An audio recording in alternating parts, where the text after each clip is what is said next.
Bapak Ahmad Harisuddin Zamas, yang terhormat Ibu Omi Lestari selaku Kepala Bidang UKM Dinas Koperasi UKM Perindustrian dan Perdagangan Kabupaten Tanggamus. Selamat datang Ibu, selamat datang di Pesantren Modern Nahdlatul Ulama Talampada.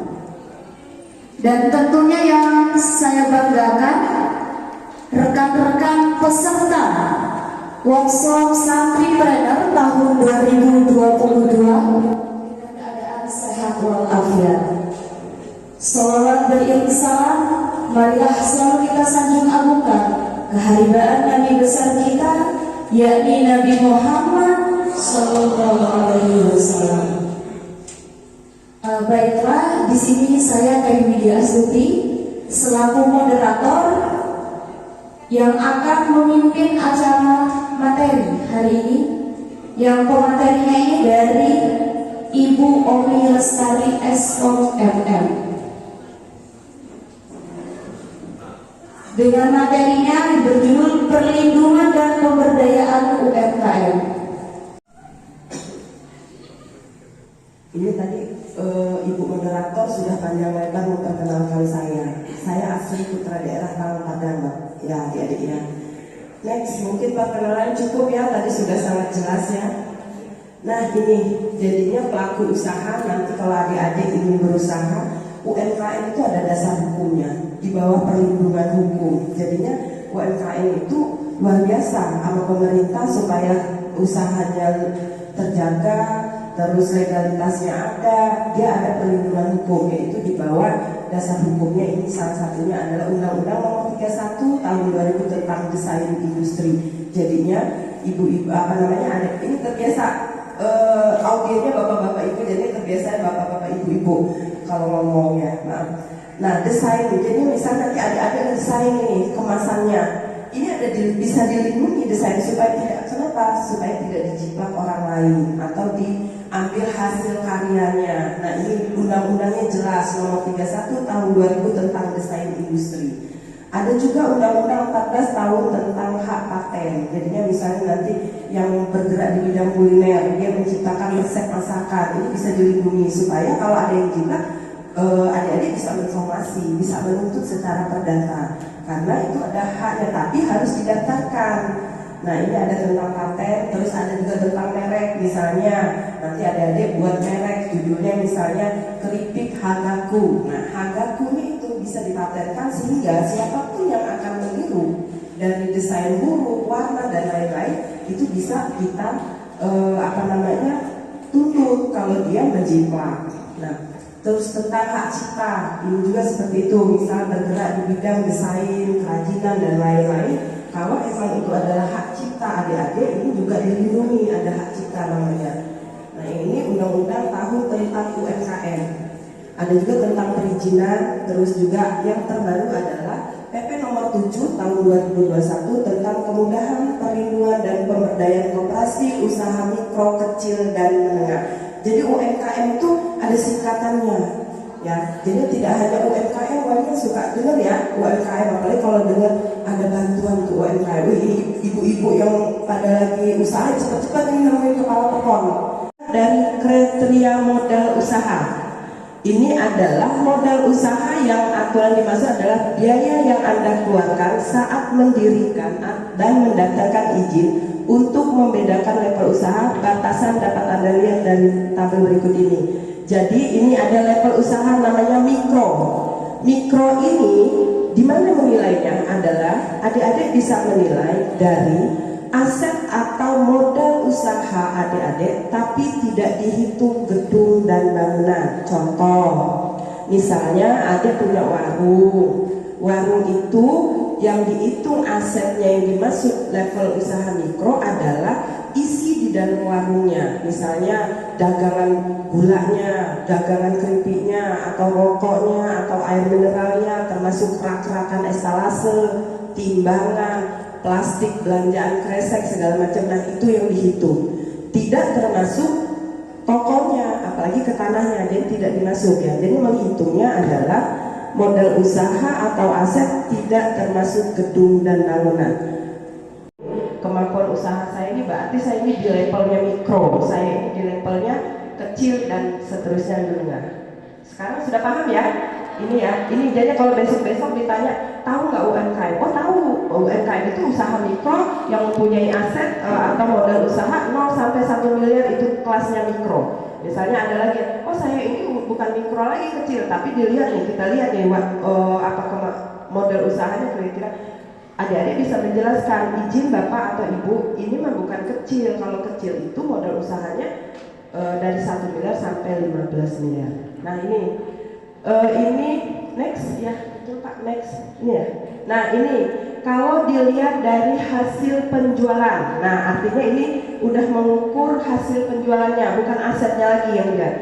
Yang mikro itu maksimal dia mempunyai hasil usahanya 2 miliar. Jadinya kalau misalnya adik-adik nanti punya usaha, hasil penjualan adik-adik itu mencapai 2 miliar atau di bawah 2 miliar, berarti masih levelnya mikro. Nah begitu juga dengan yang kecil, mempunyai hasil usaha dari 2 miliar sampai 15 miliar, itu levelnya kecil. Menengah 15 sampai 50 miliar. Nah ini sekarang sudah bisa dipahami ya, apa itu yang namanya UMKM. Next.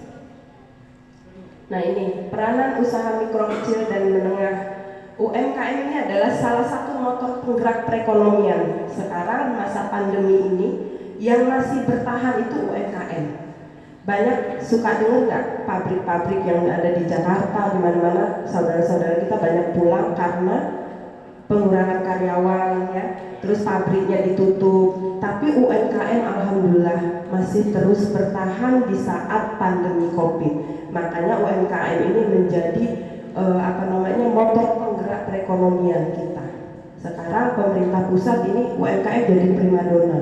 Seluruh stakeholder, vertikal dan lain-lain pasti membawa tema kegiatan, pasti ada UMKM-nya. Contohnya pada hari ini pesantren modern juga mengusung temanya, salah satunya UMKM-nya. Nah ini karena ini adalah UMKM ini adalah motor penggerak perekonomian yang masih bertahan dan menyerap tenaga kerjanya yang luar biasa di saat pandemi. Next Pak. Nah ini izin. Apa yang harus kita lakukan kalau ingin mempunyai usaha? Kita mulai dari izin usahanya. Izin usaha ini sekarang regulasi pemerintah ini semua dipermudah. Jadi kalau dulu membuat izin itu adik-adik harus daftar, minta surat keterangan dari kepala pekon, udah itu balik lagi ke dinas pelayanan non modal dan satu pintu. Tapi kalau sekarang tidak, semua sudah serba digital. Jadinya nanti kalau adik-adik sudah mau punya izin, nah ini bisa melalui aplikasi OSS namanya ya. OSS syaratnya apa? Adik-adik harus punya KTP, sudah punya NPWP, itu syarat untuk mendaftarkan izin usaha. Karena izin ini adalah ibarat kalau kita mau berkendaraan harus punya SIM. Nah, SIM-nya ini adalah izin usaha yang bisa didapatkan melalui aplikasi OSS. Sebelum saya lanjutkan, di sini sudah ada yang punya usaha?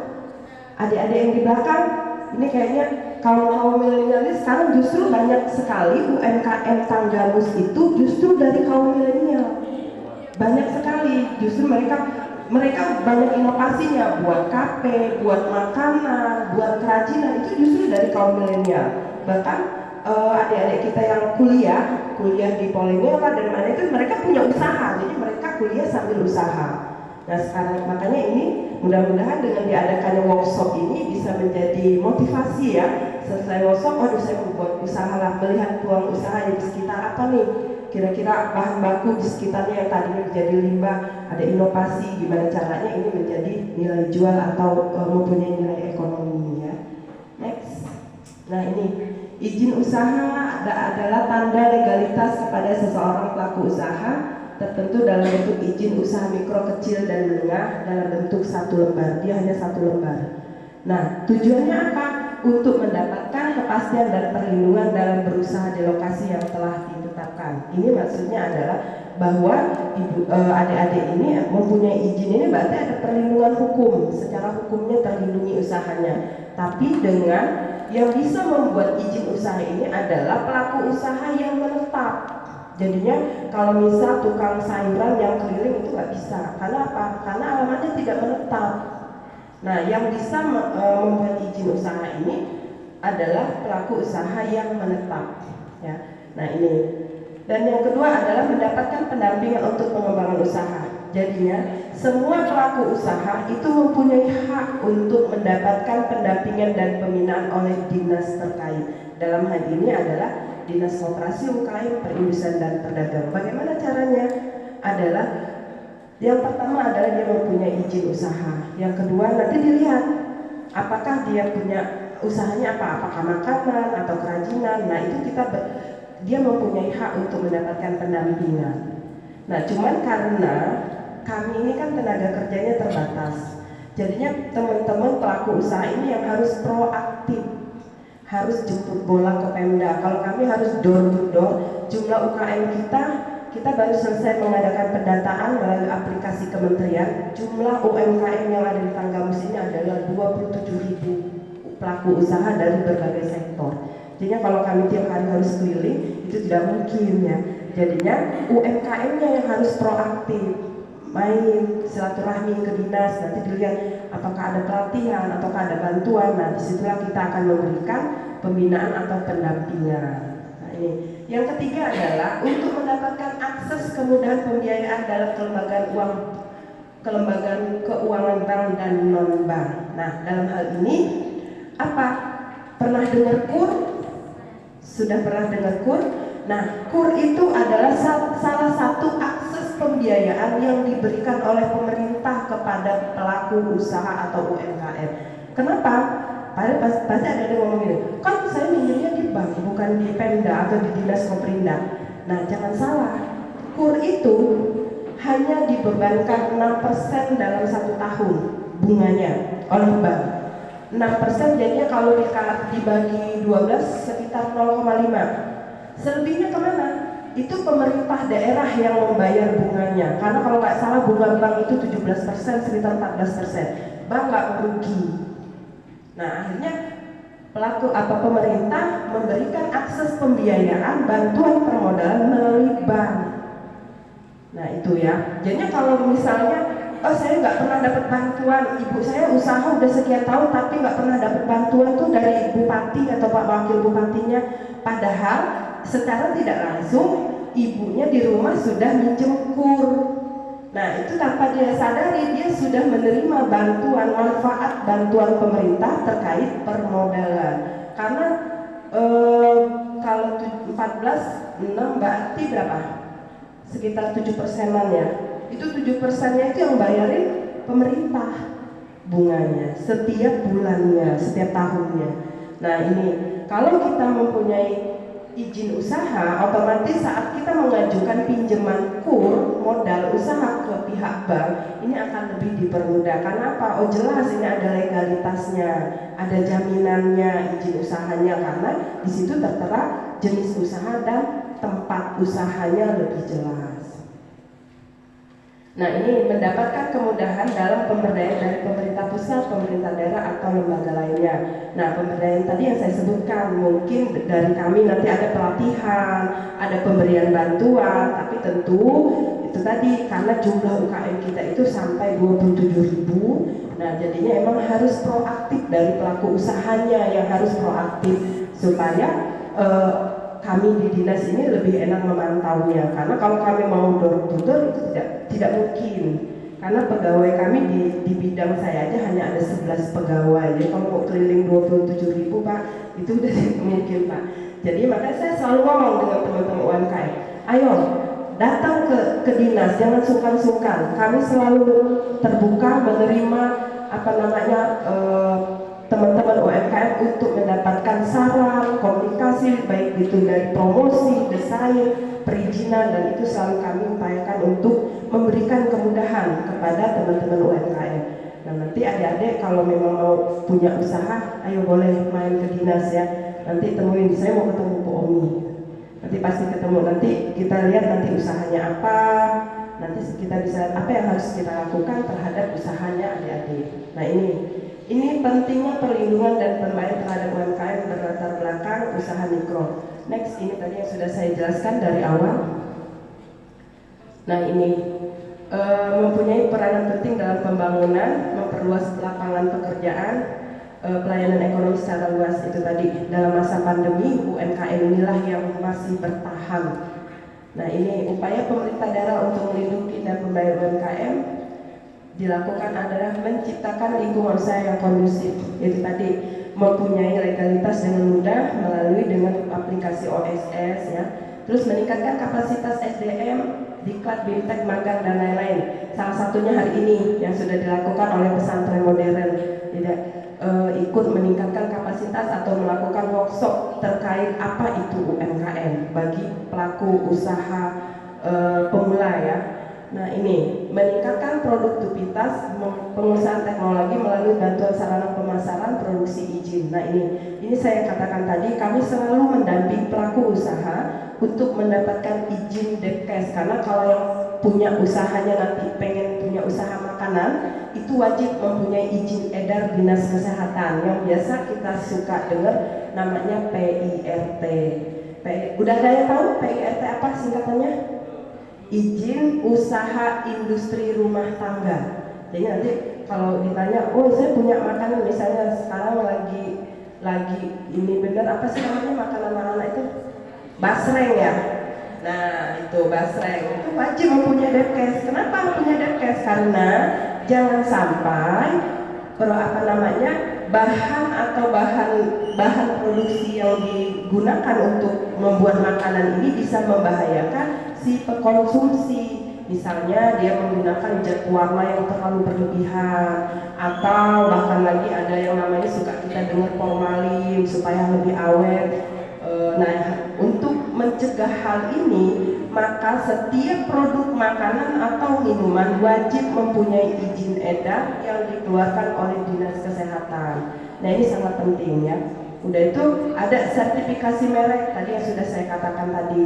Ada lagi misalnya kalau izin usaha, misalnya dagangnya udah laris, udah sampai keluar Panggamus, bahkan pengen masuk toko modern atau misalnya go internasional, ini wajib mempunyai label halal. Sekarang toko modern Alfa, Indomaret ini tidak akan menerima produk itu mau bagusnya gimana kalau belum mempunyai sertifikat halal.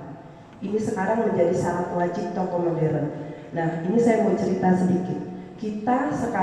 Kami sedang membuat perjanjian kerjasama untuk pemasaran semua produk UMKM Tanggamus bisa masuk ke Chandra.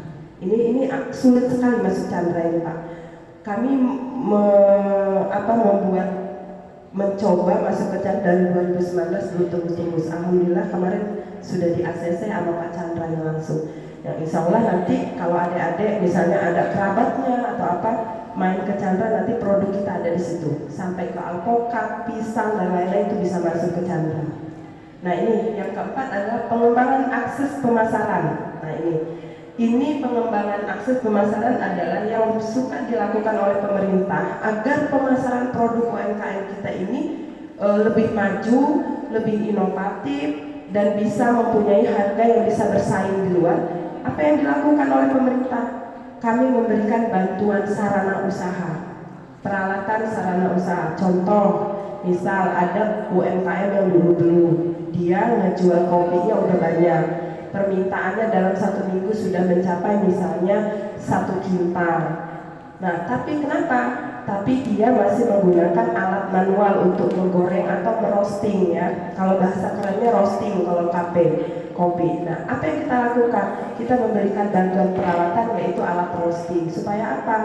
Dia bisa meningkatkan kapasitas produksinya, sehingga kalau produksinya meningkat, otomatis penjualannya pun akan meningkat. Kalau penjualannya meningkat, tentu dia akan membutuhkan yang namanya tenaga kerja. Nah ini, makanya UMKM ini luar biasa, sangat menguntungkan untuk lingkungan. Karena kalau dia mengambil tenaga kerja, saya yakin nggak mungkin jauh-jauh, pasti di sekitaran dia yang dia rekrut. Nah yang kedua adalah bantuan sarana pengawasan produk. Nah ini kita untuk Kabupaten Tanggamus, tidak hanya Tanggamus tapi juga provinsi, emang terkendala kita adalah sarana pengemasan. Kenapa? Karena silent promosi produk itu dilihat dari kemasan. Kita kalau beli, ini ada keripik pisang, bungkusnya plastik gula, yang satunya keripik pisang, bungkusnya packaging sudah bagus. Pasti adik-adik akan memilih yang packagingnya bagus kan, meskipun harganya jauh lebih mahal yang aluminium foil ataupun kemasannya. Kenapa? Itulah tadi silent promosi produk. Jadinya kemasan itu menentukan untuk pemasaran atau promosi produknya. Makanya kalau nanti adik-adik pengen punya usaha, dari awal sudah dipikirkan, oh desain kemasan saya ini harus menarik, apa namanya, nama mereknya harus yang unik sehingga orang akan lebih mudah mengingatnya itu. Nah itu sangat penting kalau untuk memulai usaha ya. Jadinya jangan kalau mempunyai merek itu jangan yang panjang bener ininya, apa namanya, nama mereknya, karena orang akan susah mengingatnya. Nah itu. Nah ini pengemasan ini kita masih tetap kemasan ini melalui Bandung dan Jogja kebanyakan. Cuman dalam hal ini tetap kita akan mengupayakan karena pemerintah itu akan selalu hadir di saat masyarakat atau pelaku usahanya mempunyai kendala atau solusi. Solusinya apa? Kami memberikan bantuan pengemasan, tentu dengan kriteria. Jadi tidak semua UMKM bisa mendapatkan. Kita lihat dulu berapa produksinya dalam 1 minggu, berapa penjualannya dalam 1 bulan. Karena jangan sampai kita memberikan bantuan kemasan, tapi itu sia-sia numpuk aja di rumahnya karena penjualannya tidak ada. Makanya kita kalau memberikan bantuan itu ada kriteria usahanya. Kita akan survei, kita akan verifikasi ke lokasi usahanya. Nah, yang C, fasilitas sarana pemasaran melalui IT atau informasi teknologi. Nah ini, kalau melalui IT kita sudah ada yang namanya website Tanggamus. Di situ juga ada produk-produk UMKM, kita buatkan katalog. Katalog ini sehingga orang kalau udah buka katalog UMKM, dia nggak akan perlu tanya-tanya lagi karena situ sudah ada profilnya. Contoh misalnya unggulan kita kopi. Kenapa unggulan Kabupaten Tanggamus kopi? Karena Tanggamus adalah salah satu penghasil kopi terbesar di Provinsi Lampung. Itu kita harus bangga. Dan karena kopi kita mempunyai unggulan karena cita rasanya yang baik. Kenapa? Kok baik Bu? Sama aja kopi mah di mana-mana rasanya pahit, ya kan? Kalau untuk penikmat kopi dan peminum kopi itu pasti nggak bisa membedakan kopi ini kualitasnya bagus atau tidak. Tapi kalau penikmat kopi dia akan tahu kualitas kopi ini bagus. Oh kopi ini dijemurnya tidak di tanah. Oh kopi ini misalnya dia menimbulkan rasa manis atau karamel dan lain-lain. Nah untuk Tanggamus kita sudah melalui proses petik merah. Itu untuk teman-teman UMKM kita yang ada di Nanian, Sumberjo, dan Lumbelu. Nah salah satu keunggulan kita, kopi kita tumbuh di dataran yang mempunyai ketinggian 800 sampai 1200 mdpl dari permukaan laut. Nah ini menjadi salah satu menciptakan cipta rasa kopi yang luar biasa baiknya. Karena ketinggian ini menentukan cita rasanya. Jadi kalau misalnya ada yang punya kebun kopi di Lumbelu, ayo bisa itu menjadi salah satu inovasi adik-adik untuk bisa membuka usaha kopi ya. Nah ini. Nah salah satu yang diberikan oleh pemerintah untuk melakukan sarana pemasarannya, Kabupaten Tanggamus salah satu kabupaten yang sudah mempunyai UMKM Center. Sudah pernah dengar UKM Center? Belum? Waduh. Nah, ini UKM Center kita itu ada di Gisting, adik-adik, di samping rest area. Ini semua pelaku usaha boleh ikut memanfaatkan fasilitas yang diberikan oleh Pemda. Nah, kita cukup harus berterima kasih kepada Ibu Bupati kita, Pak Wakil, karena dia luar biasa support terhadap pelaku UMKM yang ada di Kabupaten Tanggamus. Nah, kita dibuatkan UKM Center yang emang letaknya strategis. Alhamdulillah, adik-adik UKM Center kita itu sekarang di sampingnya itu sudah ada food court, jadinya siang malam itu selalu ramai. Dan kalau hari Minggu kita sudah menggerakkan yang namanya kegiatan senam bersama dengan kulineran yang kita sebut dengan namanya Healing Mahayu. Nah, Healing Mahayu itu mungkin sudah pernah ada ya, ikut acara Healing Mahayu. Kita konsepnya adalah semua jajanan kuliner yang ada di Healing Mahayu tidak boleh menjual produk makanan dan minumannya di atas 10.000. Jadinya sehingga semua kalangan, misalnya adik-adik datang ke sana cuma bawa duit 5.000 udah bisa nikmatin pecel, udah bisa nikmatin lontong sayur, udah bisa nikmatin soto. Tapi sotonya mungkin kalau yang di lain tempat dia misalnya telurnya utuh, ini mungkin dipotong 4 ya. Oke, seperti itulah strategi yang kita lakukan agar lebih merakyat, semua kalangan bisa menikmati kulinerannya khas Tanggamus. Nah itu nanti kalau misalnya ada saudaranya pulang dari Jawa mau oleh-oleh, silahkan diajak ke UMKM Center. Di situ semua ada produk-produk unggulan Kabupaten Tanggamus, baik makanan, minuman, kerajinan ada di situ. Yep. Nah ini kenapa harus ada tadi desain merek, ada haki. Haki sudah pernah dengar haki? Haki itu adalah hak kekayaan intelektual. Yang mengeluarkan izin haki itu adalah dari Kementerian Kemenkumham. Nah, dalam hal ini adalah kenapa? Supaya itu bisa melindungi usaha Bapak Ibu sekalian. Nah, ini pergeseran ekonomi persaingan bebas, maka timbul rasa khawatir bagi UMKM itu dari sisi eksternal. Nah, ini kan persaingan ya, persaingan bisnis. Untuk dari sisi internal dapat memasukkan produk-produk yang sedang menduplikasi. Nah inilah gunanya haki, supaya tidak ada pemalsuan produk-produk yang dihasilkan atau menduplikat produk-produk adik-adik sekaliannya. Next.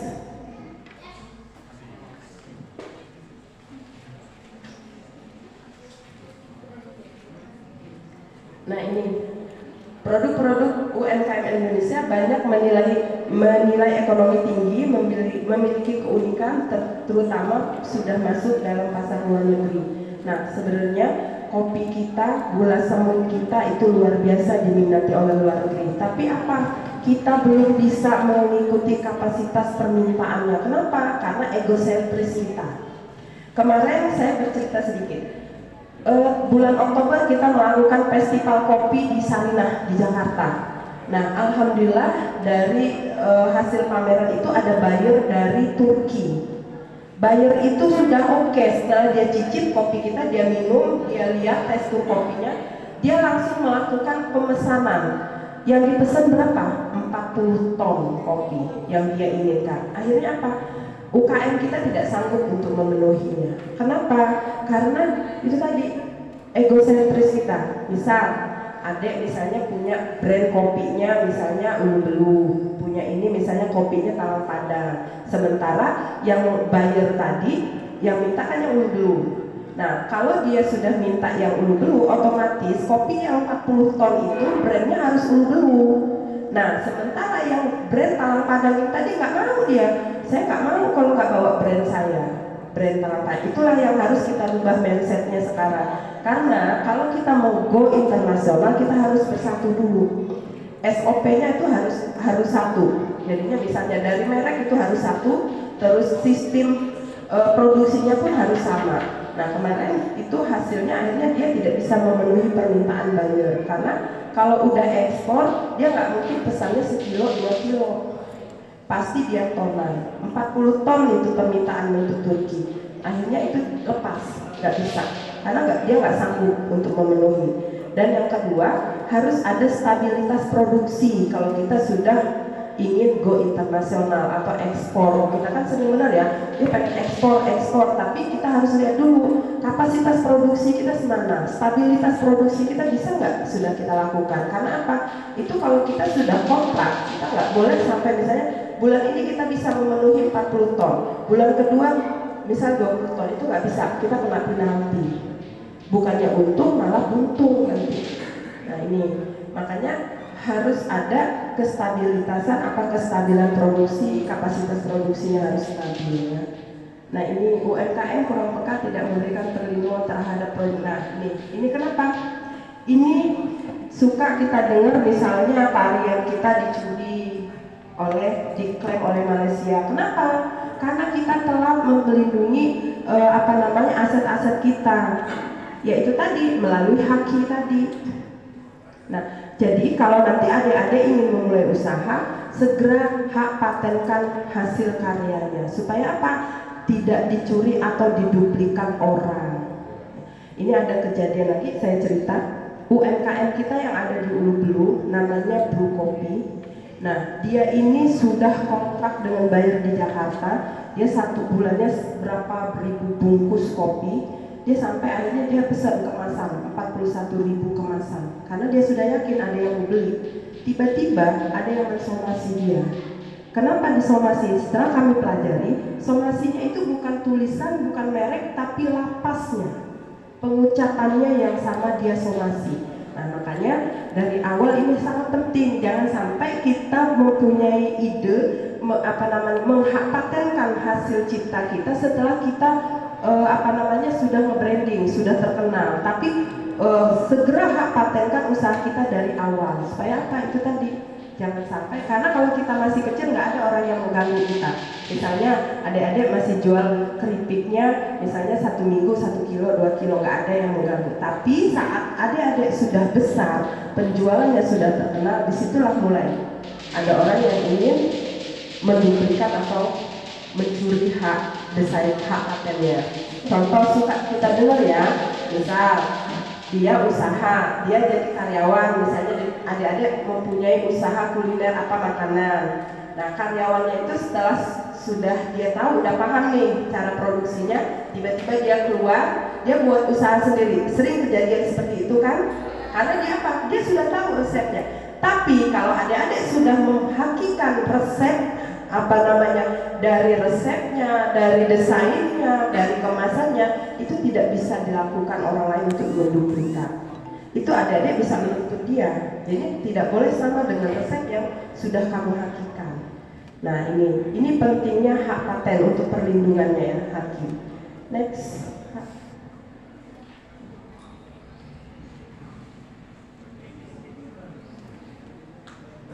Lanjut aja Pak. Nah ini yang tadi sudah saya panjang lebar sampaikan adalah perlindungan hak kekayaan intelektual yang suka kita dengar haki. Nah haki ini ada 3, yaitu hak merek.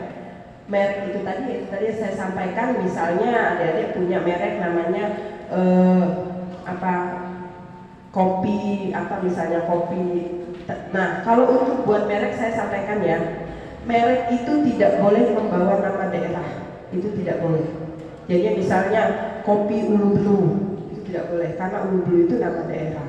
Nah itu harus segera dihakikan. Hak itu adalah hak merek, hak desain, dan hak rahasia dagang. Nah ini semua bisa untuk melindungi usaha dari adik-adik ya.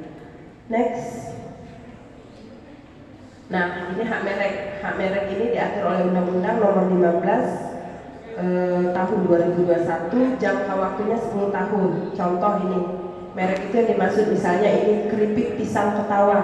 Nah inilah yang harus adik-adik patenkan hak mereknya. Jangan sampai ada orang menduplikat dari desain, tulisan, huruf, dan lain-lain. Itulah yang harus dihakikan ya. Next. Nah ini desain. Desain ini adalah kemasan. Mungkin nanti adik-adik kalau keripik pisang misalnya biasanya dibungkus standing pot. Nah mungkin adik-adik punya ide, punya inovasi. Oh saya mau buat kemasannya seperti inilah, tapi isinya keripik pisang. Nah ini karena itu adalah hak cipta adik-adik, ini harus mempunyai hak untuk perlindungan desainnya tadi. Itulah hakinya adalah hak desain industrinya. Ini harus semua ini ada di Kemenkumham ya. Next. Nah ini rahasia dagang. Informasi yang saya sampaikan tadi adalah misalnya resep dan lain-lain. Nah ini jangan sampai ditiru orang. Nah segera hak patenkan rahasia dagangnya. Next. Nah ini fungsi dan tujuan haki.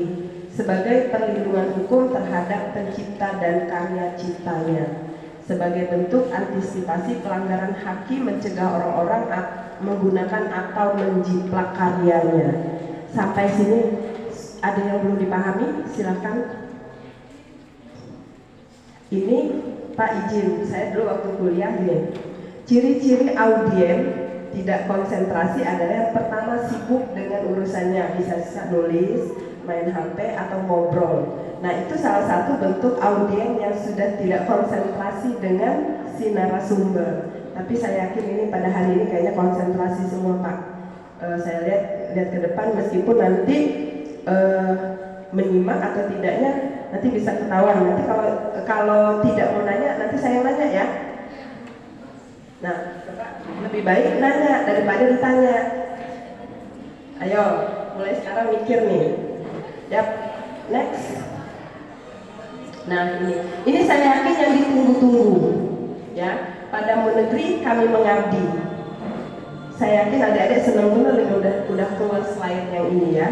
Baik, sampai di sini materi yang saya sampaikan terkait perlindungan dan pemberdayaan UMKM. Harapan saya mudah-mudahan setelah mendapatkan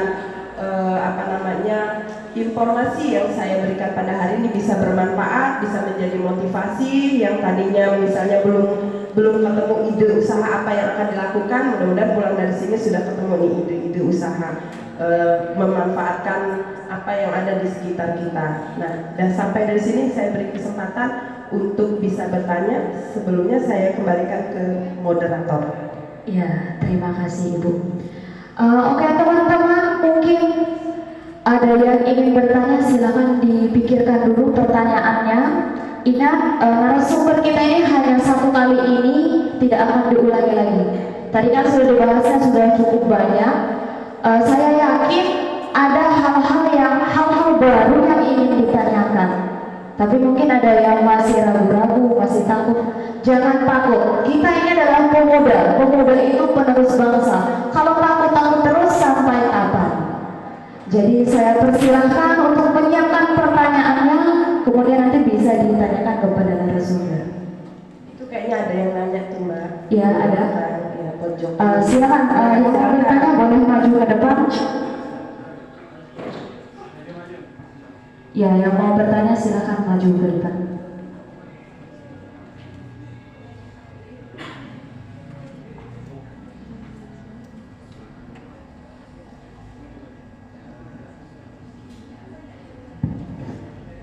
Assalamualaikum warahmatullahi wabarakatuh.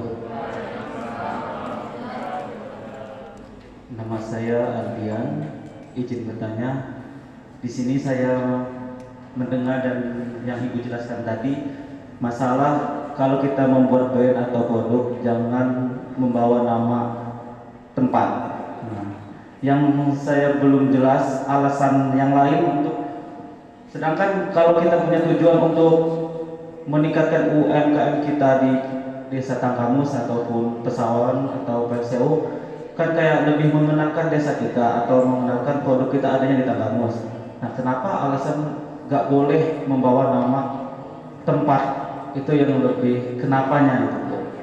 Terima kasih, itu pertanyaannya. Ya, saya langsung jawab aja ya. Jadi gini, kalau nama daerah itu kan memang sudah ada ketentuan dasar hukumnya ya. Misalnya Tanggamus itu sudah ada hak patennya nama daerah, dan itu bukan milik perseorangan tapi milik semua masyarakat yang ada Kabupaten Tanggamus.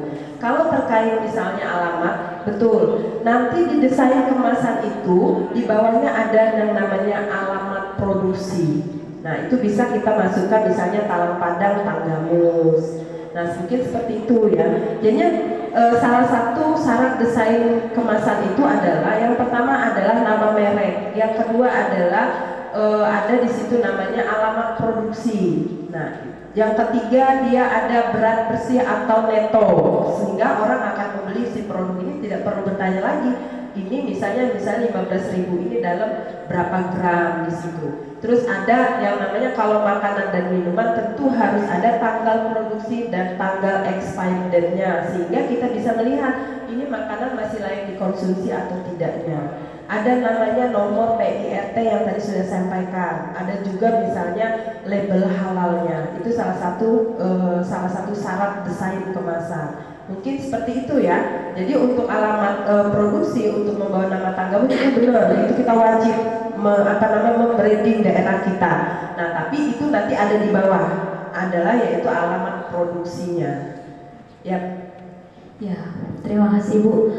Bisa dipahami untuk saudara Aldian dan untuk rekan-rekan yang lain. Jadi tadi dijelaskan sama Ibu bahwa dalam membuat brand atau merek itu tidak mencantumkan nama daerah, tapi nanti kita masukkan di alamat. Jadi seperti itu. Selanjutnya mungkin ada lagi yang mau bertanya. Kalau tadi sudah dari yang laki-laki, mungkin dari yang putri ingin bertanya. Ada yang mau bertanya? Karena nanti kalau tidak ada yang mau bertanya, ibunya yang mau bertanya, menanya nanti ibunya. Ayo silakan.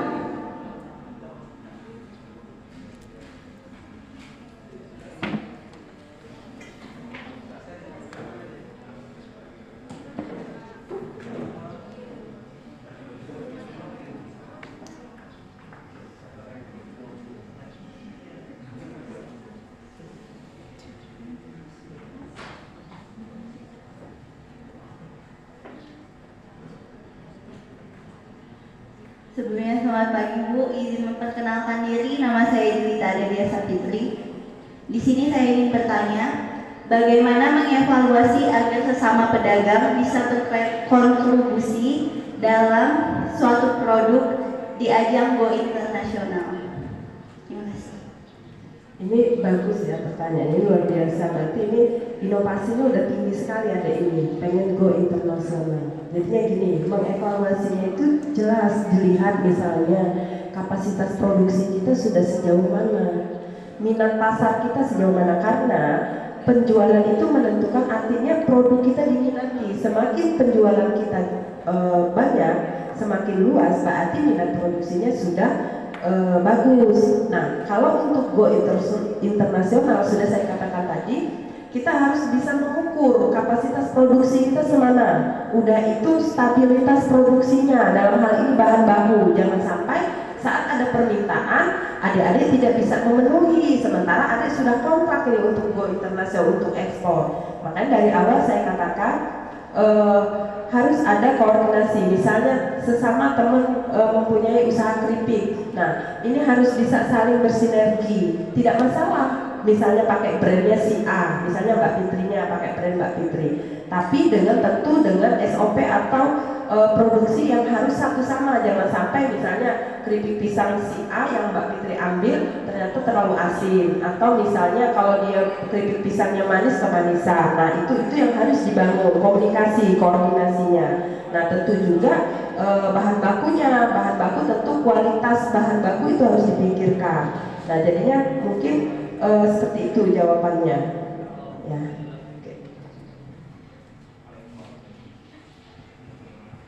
Baik, terima kasih Ibu. Ada pertanyaan lagi untuk selanjutnya, rekan-rekan? Bagaimana? Tanya boleh? Ya, boleh Bapak, boleh. Silakan.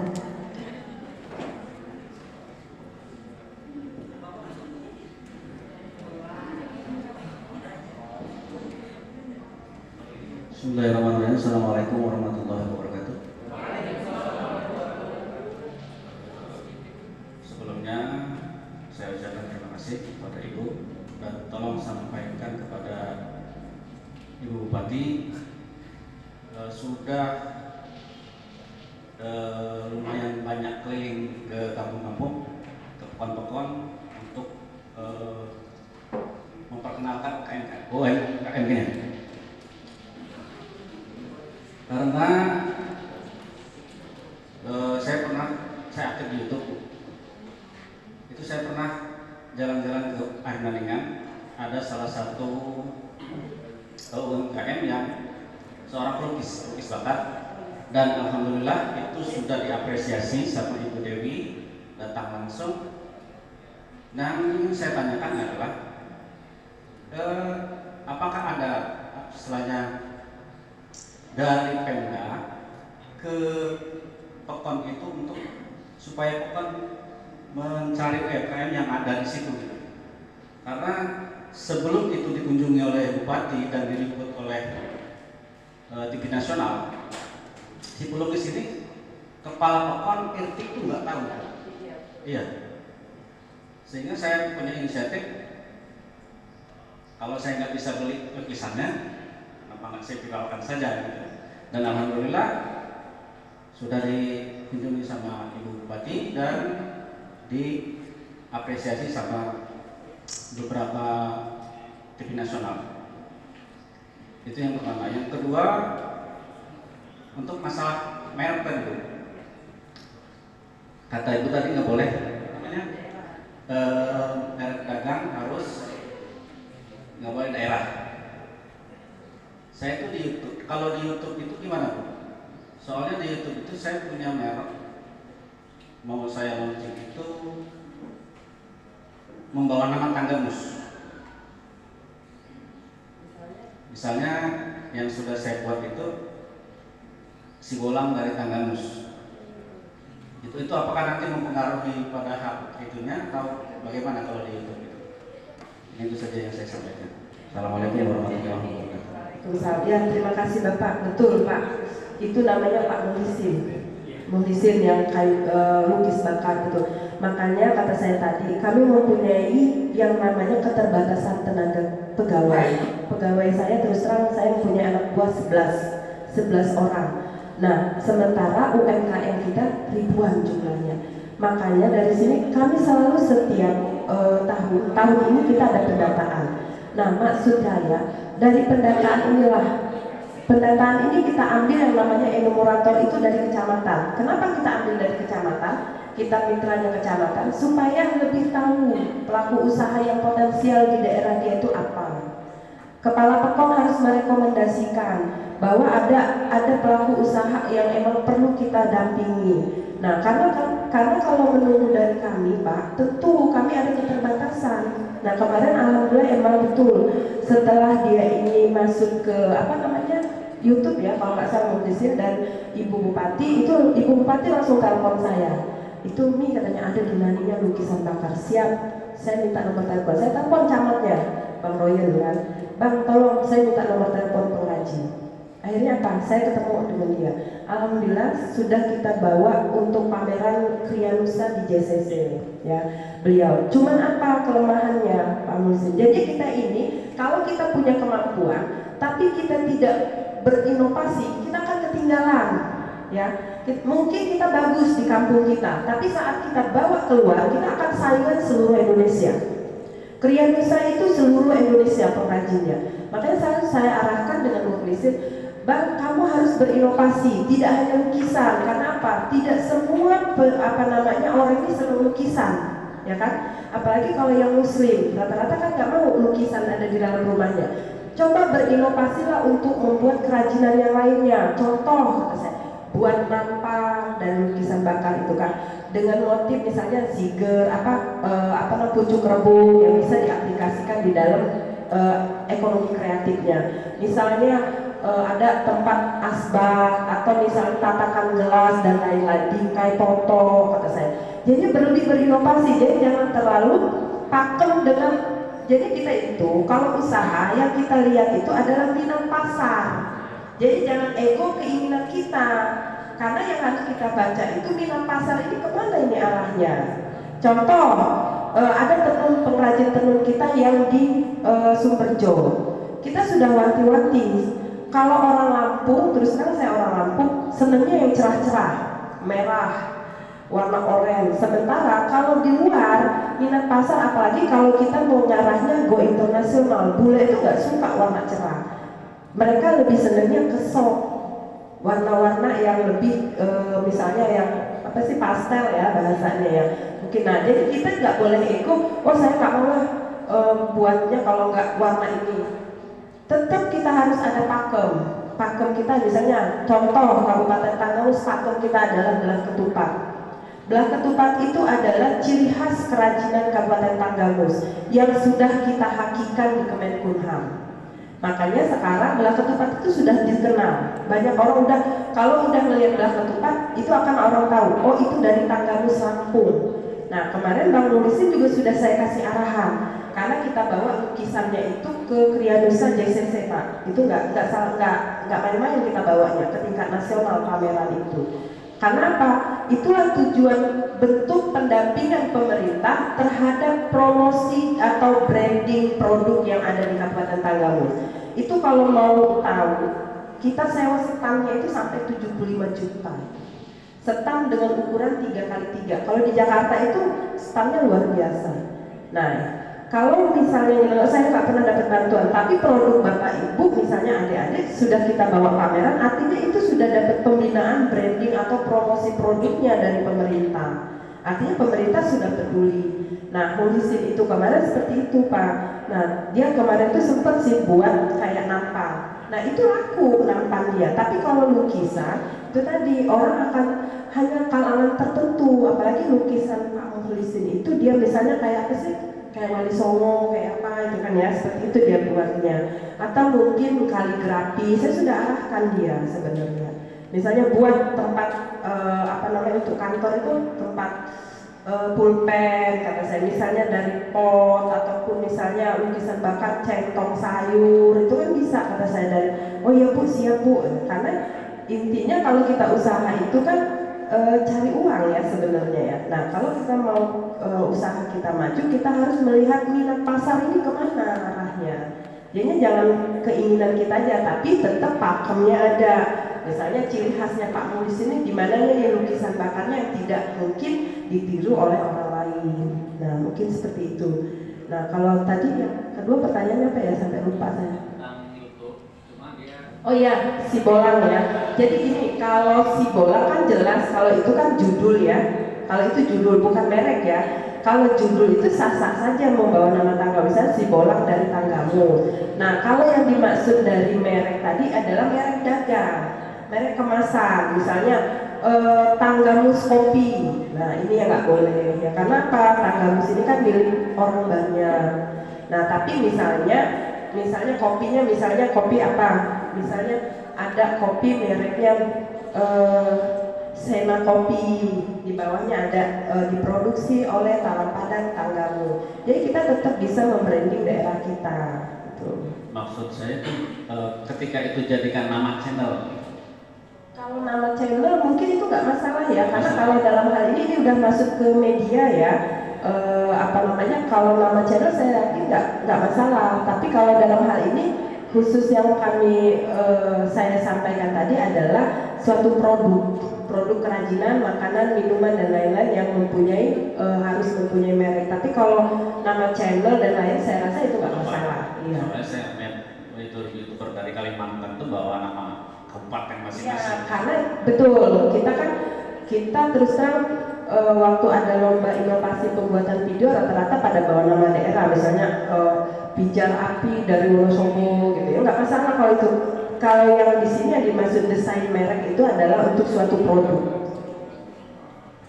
Mungkin seperti itu ya Pak ya.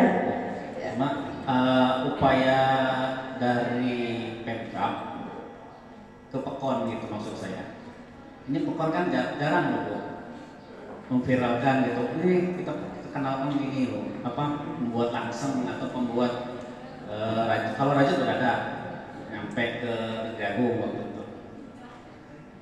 Cuma yang lainnya gitu loh, seperti membuat golok segala macam itu kan. Jadi makanya kata saya harus ada keaktifan dari si pelaku usahanya. Dia yang harus aktif karena kami punya keterbatasan. Contoh air laningan itu ada limbah plastik kresek, ya. Itu pertama kali mereka sudah buat, tapi mereka bingung mau kemana. Akhirnya si Bayu nemuin saya, Bu Omi tolong dong dikunjungin. Kenapa? Di sini ada ibu-ibu buat limbah plastik kresek. Kami langsung bergerak, langsung kami datengin dengan Ibu Ketua Dekranasda saat itu dan juga Ibu Wakil Bupati.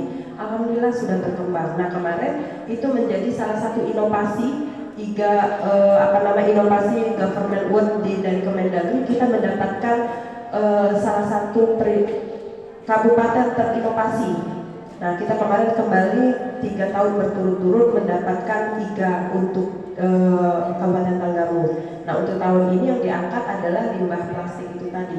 Jadinya Pak, itu tadi Pak, seharusnya emang kepala Pekon melalui, sebenarnya Pekon itu enak. Ada mitra kelembagaan resminya itu adalah suka kita dengar PKK. Nah, PKK itu di dalamnya 10 program pokok PKK itu kan semua adalah kemitraan program pemerintah.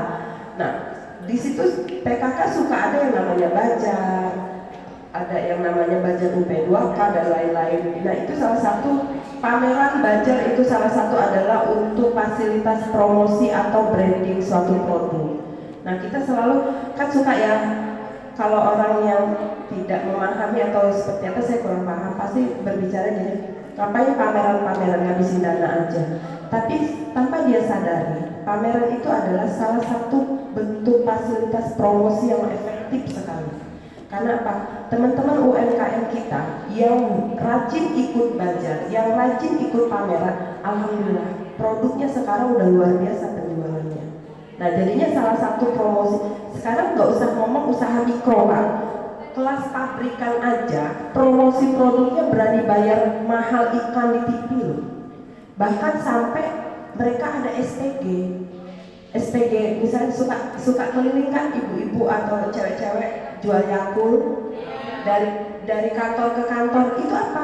Itu yang mereka lakukan adalah branding promosi produk. Kelemahan kita tidak mau mengadopsi cara promosi yang dilakukan oleh perusahaan-perusahaan. Kalau kita pameran, kita akan duduk aja di stand nungguin buyer datang, betul tidak? Sementara kalau pabrik itu mereka keliling, mereka yang akan jemput buyer. Nah, kemarin Pak mungkin dengar ada semarak UMKM di Mall Bumi Kedaton.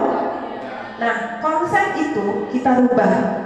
Jadi kami siapkan Muli Makanan Tanggamus untuk membantu promosi terhadap semua pengunjung yang ada di Mall Bumi Kedaton. Itu kita suruh, termasuk si ownernya, UMKM-nya kita suruh, kamu jangan duduk di sini, tapi kamu harus jemput buyer.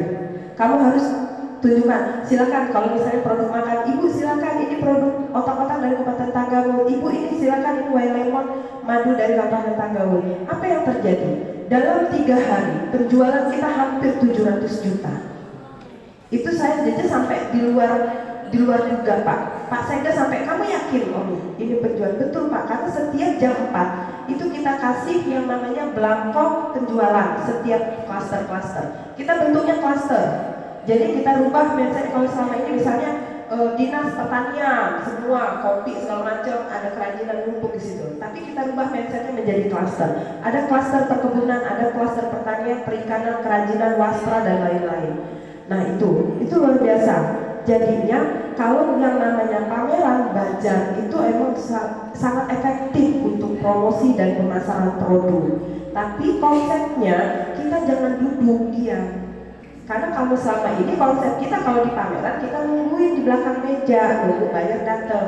Nah, kita adopsilah perusahaan-perusahaan swasta itu, mereka kan yang jalan. Rokok itu tanpa misalnya ada pramuniaganya, sebenarnya semua udah laku kan, tapi masih ada sales rokok, ya kan? Sales, bahkan mereka berani bayar sales rokoknya cantik-cantik loh. Kenapa? Itu mereka promosi, mereka melakukan itu. Belum lagi mereka pasang iklan. Nah, karena itu tadi membranding itu suatu hal yang sangat susah Pak, membranding produk. Terus terang, kopi kita kalah dengan Lampung Barat. Bukan kalah cita rasanya, kalah brandingnya. Orang tahunya kopi Liwang, kopi Lampung Barat. Ulu Belu itu, orang kementerian disangkanya Ulu Belu itu punya Lampung Barat. Saya sampai ngomong, bukan Ulu Belu punya Tanggamus sama saya. Saya nggak terima Ulu Belu diomongin Lampung Barat. Padahal cita rasa kopi kita lebih baik ketimbang Lampung Barat. Itu dibuktikan dengan apa? Dengan hasil lab. Jadi tidak ngomong hanya bicara omongan, hasil lab. Dan kita yang namanya suka ikut yang namanya lomba kopi, uji cita rasa kopi. Nah, uji cita rasa kopi ini nggak main-main. Jurinya itu punya lisensi robustanya dari Amerika, namanya Rico Damona. Riko ini kelas dunia ya, jadi juri kopi. Dia mengatakan kopi Tanggamus lebih baik daripada kopi Lampung Barat cita rasanya. Itu yang perlu kita bangga. Nah, tinggal apa? Kita membranding tadi, terus merubah mindset kita adalah gimana caranya kopi kita bisa go internasional dengan membawa satu merek saja. Karena kalau banyak merek, bayar nggak mau. Contoh yang saya katakan tadi, kita dapat bayar dari Turki 40 ton, ternyata kita nggak sanggup untuk memenuhi. Karena apa? Itu tadi egosentris tadi. Nah, mungkin itu ya Pak ya penjelasannya. Mudah-mudahan cukup puas dengan jawaban yang sudah saya sampaikan. Baik, yang lainnya silakan, dari bapak-bapaknya juga nggak apa-apa. Silakan. Ya, untuk teman-teman baik dari yang masih muda maupun yang sudah bapak-bapak, silakan kalau masih ada yang mau ditanyakan silakan bertanya. Saya perkenalkan diri saya dulu, nama saya Ferry Andini. Yang saya tanyakan kan Ibu tadi mengenai izin-izin dan segala macam. Pastilah terpikirkan oleh kita semua. Biasanya izin itu berkaitan dengan biaya, baik kaki, baik izin UMKM itu sendiri. Yang saya tanyakan itu aja sih Bu. Mungkin mereka juga pengen buat izin tapi itu biaya berapa sih? Mahal nggak ya gitu ya? Iya, terima kasih Bu. Baik ya, terima kasih Bapak. Jadi ini, itu bentuk regulasi yang diberikan oleh pemerintah. Salah satunya adalah izin usaha mikro yang melalui aplikasi OSS itu diberikan gratis. Ya, sudah dipermudah, udah itu tidak ada biaya. Itu satu. Yang kedua adalah izin edar yang dikeluarkan oleh Dinas Kesehatan. Dalam hal ini Dinas Kesehatan Kabupaten Tanggamus. Itu pun yang namanya izin PIR itu gratis. Tapi syaratnya apa? Si pelaku usaha harus pernah mengikuti yang namanya penyuluhan keamanan pangan agar dia bisa mempunyai sertifikat PKP namanya. Karena apa? Kalau dia sudah mengikuti penyuluhan keamanan pangan, pasti dia sudah tahu nih. Berarti kalau dia mau produksi apa-apa saja yang tidak boleh dia lakukan. Nah itu syaratnya PKP. Kalau untuk ngurusnya izin itu gratis. Nah kalau untuk halal ini karena ranahnya bukan di Pemda lagi Bapak adik-adik ya, tapi ranahnya adalah di Kanwil Agama dan MUI yang mengeluarkan. Nah mereka punya kebijakan sendiri.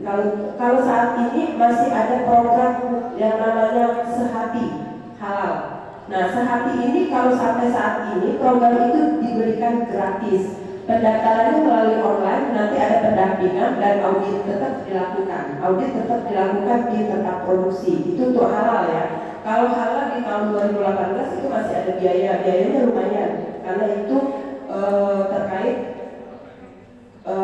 bahan baku dan alamat produksi, ketentuan akadnya di situ. Tapi kalau untuk 2020 di sini sampai saat ini mereka mengeluarkan namanya program Sehati Halal itu tadi gratis, tapi kalau nggak salah itu juga ada kuotanya. Nah, kalau untuk haki dari Kemenkumham itu tetap ada biaya, tapi dengan diberi kemudahan terhadap UMKM binaan dinas terkait. Jadi kita nanti memberikan rekomendasi terhadap adik-adik atau bapak ibu yang punya usaha untuk mendapatkan rekomendasi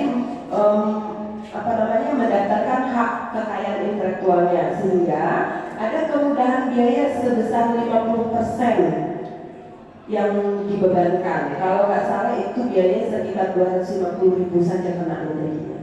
Itu sangat murah ya, karena haki itu luar biasa sebenarnya mahal itu kalau dia bayar. Nah itu jadinya untuk akses pembiayaan izin itu tadi.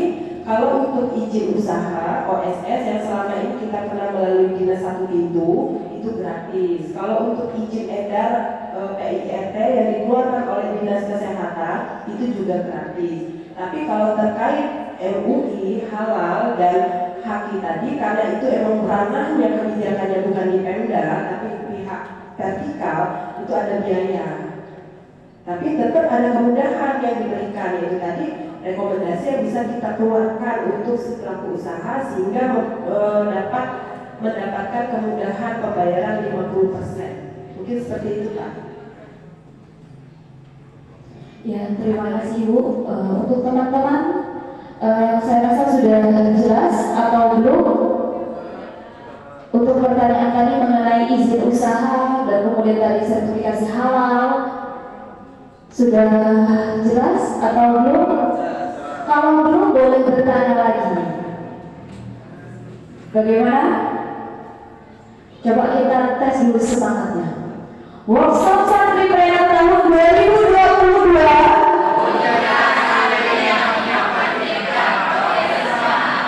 Saya ulang lagi, ada yang mau bertanya? Sudah rasa cukup? Sudah cukup kayaknya. Mbak. Iya. Sudah paham, mudah-mudahan paham ya. Baiklah, sebelum karena ini sudah jam 9.40 Bu. Sepertinya saking banyaknya yang ingin diketahui sampai waktunya ini agak berlebih Bu untuk coffee break. Tapi sebelum kita coffee break, mungkin dari Ibu ada yang ingin disampaikan lagi sebelum saya tutup.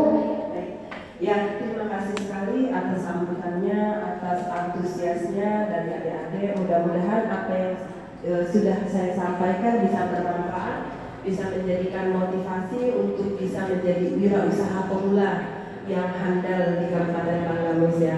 Sukses untuk semua peserta workshop pada hari ini, dan apabila ada penyampaian saya yang kurang berkenan, saya mohon maaf, dan kepada Allah Subhanahu wa taala saya mohon ampun. Saya akhiri, wassalamualaikum warahmatullahi wabarakatuh.